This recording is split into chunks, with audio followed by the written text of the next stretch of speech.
voit la grandeur de Dieu, quelquefois on est complètement perdu, on peut même être dans la confusion, on se dit mais comment c'est possible? Comment Dieu a créé l'univers et pourquoi est-ce qu'il a créé Adam et Ève et qu'ils ont péché, blablabla. Bref, on peut se poser un tas de questions et on peut vraiment prendre la parole de Dieu, on peut prendre même notre relation avec Dieu et puis commencer à poser plein de questions. Et en fait, ces questions ne produisent rien de bon. Ça ne veut pas dire qu'on ne doit pas méditer la Bible, qu'on ne doit absolument rien comprendre à la Bible. C'est pas du tout ça que je dis, mais je dis que quand ces questions commencent à porter comme fruit de l'incrédulité et de la confusion, on doit s'arrêter et on doit faire le choix de la foi. Quelquefois, on ne comprend pas tout, on ne comprend pas tout ce que Dieu a fait, pourquoi Dieu a fait telle chose. Et quelquefois, même dans notre vie de tous les jours avec les autres gens, on ne comprend pas pourquoi les gens font telle et telle chose. Et puis quand on passe notre temps à essayer de comprendre, d'analyser, on est tout le temps dans notre tête. Et puis finalement, ça ne produit absolument rien. Et la Bible nous dit de toute manière qu'on ne pourra jamais tout comprendre. Donc par la foi, on peut accepter ce fait-là.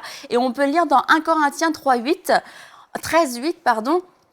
En effet, nous connaissons partiellement et nous prophétisons partiellement, mais quand ce qui est parfait sera venu, ce qui est partiel disparaîtra. Et au verset 12, aujourd'hui nous voyons au moyen d'un miroir de manière peu claire, mais alors nous verrons face à face. Aujourd'hui, je connais partiellement, mais alors je connaîtrai complètement, tout comme j'ai été connu. Aujourd'hui, je connais partiellement. C'est une réalité, c'est une vérité qui est là et je connais partiellement, je ne peux pas tout connaître, je ne peux pas tout comprendre. Les voies de Dieu ne sont pas mes voies, les pensées de Dieu ne sont pas mes pensées et je ne veux pas perdre mon temps à essayer de raisonner, à essayer de comprendre Dieu, à essayer de comprendre ce que je ne peux pas comprendre. Dieu est celui qu'on appelle le maître de l'univers, celui qui a tout créé, celui qui était là de toute éternité, celui qui n'a pas de fin ni de début ni de fin. Vous voyez, je me perds moi-même.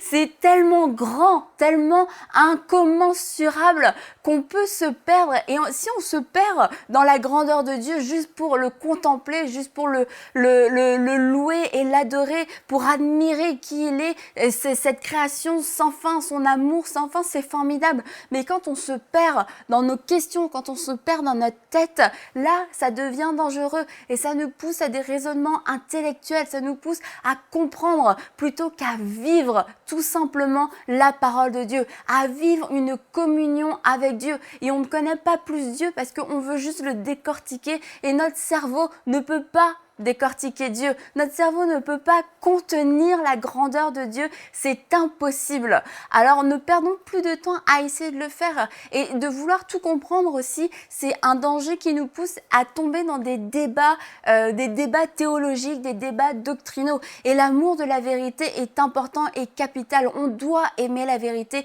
on doit aimer la parole, ne pas se compromettre par rapport à la parole. Mais il y a des débats, il y a des discussions qui sont vaines, il y a des discussions qui ne portent aucun fruit, qui ne portent aucun avancement, aucun fruit pour l'avancement du royaume de Dieu. Et on se perd nous-mêmes dans ces discussions et on perd les autres qui nous écoutent aussi dans ces discussions.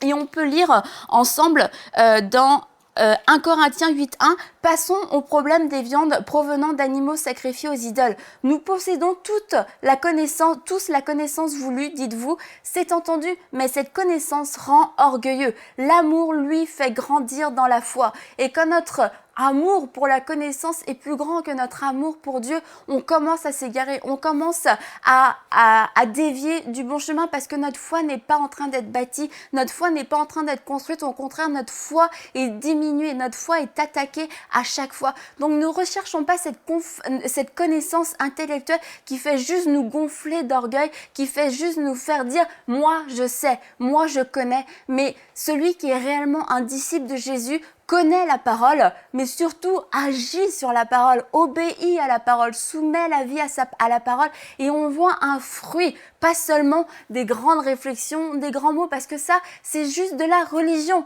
c'est de la philosophie, voire de la théologie, mais c'est quelque chose qui ne porte pas de fruit. Donc renonçons à tout ça et cherchons à connaître Dieu dans la foi, par la foi. Renonçons à vouloir tout connaître et tout comprendre. Soyons comme des enfants, soyons simples comme des enfants, acceptons, oui, je ne peux pas tout comprendre. Et Jésus a dit, laissez venir à moi les petits enfants. Jésus Jésus n'a pas voulu repousser ces êtres innocents, peut-être un petit peu qui manquaient de connaissances par rapport à Jésus. Les enfants ont été attirés par Jésus et Jésus les a accueillis. Et nous devons revenir à cette simplicité, à ce désir simple de vouloir s'approcher de Jésus en renonçant au fait que nous ne pouvons pas tout comprendre, mais en croyant que Jésus va nous révéler des choses, que Jésus dans son intimité va nous parler et d'être comme ses enfants, d'avoir cette humilité et cette simplicité pour nous approcher de lui.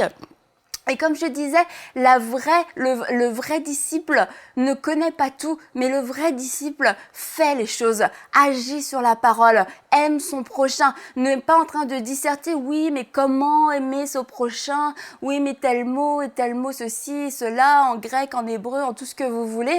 Non, on aime, on prend la décision d'aimer et à un point, c'est tout. Il y a des choses qui sont très claires dans la parole et il n'y a pas besoin d'être un théologien pour l'appliquer. Il n'y a pas besoin d'être diplômé de l'université de je sais pas trop où pour comprendre la parole simplement parce que la parole est accessible même à un enfant. Pourquoi? Parce que nous avons l'Esprit de Dieu en nous qui nous révèle, qui nous enseigne toutes choses. Donc laissez-vous enseigner par l'Esprit de Dieu et supporter ce moment peut-être où on ne comprend pas tout et juste contempler la grandeur de Dieu. Dites Seigneur, je ne comprends pas tout, je n'arrive pas à te contenir et merci Seigneur parce que tu es un Dieu qui est supérieur à moi. Tu es un Dieu qui est bien plus supérieur à ma petite intelligence, à ma petite pensée. Tu penses tellement plus loin, tu penses tellement plus profondément que moi. Tu connais toutes choses de son début à sa fin et c'est tellement en fait sécurisant de savoir que nous avons confié notre vie en un Dieu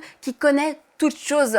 Et nous ne les connaissons pas, mais lui les connaît. Et j'ai ma sécurité en lui parce que je sais que Dieu n'est jamais pris au dépourvu par aucune de mes actions, ni par aucune de mes paroles, ni par aucune de mes décisions. Donc je décide d'aimer la grandeur de Dieu, je décide d'apprécier la grandeur de Dieu et d'en faire un avantage, d'en faire un sujet de louange dans ma vie et non un sujet de confusion.